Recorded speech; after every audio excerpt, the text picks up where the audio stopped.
പൊങ്ങി വെള്ളം പൊങ്ങി കുട്ടനാട് നശിക്കുമ്പോൾ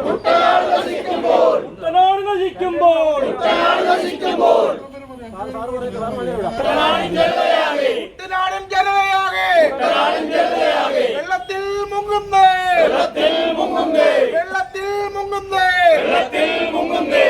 മുങ്ങി ചാകുന്നേ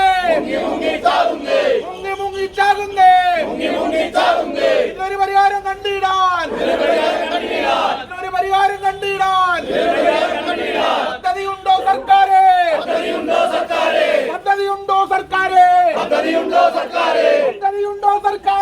പദ്ധതിയുണ്ടോ സർക്കാരെ കഴിവില്ലെങ്കിൽ രാജിവെക്കോ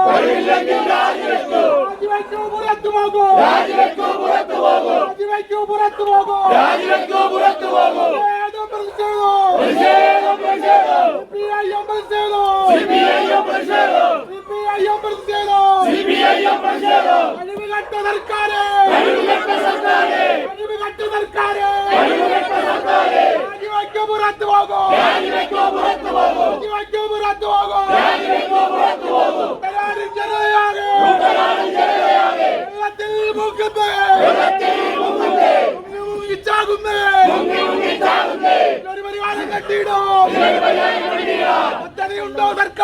പദ്ധതിയുണ്ടോ സർക്കാരെ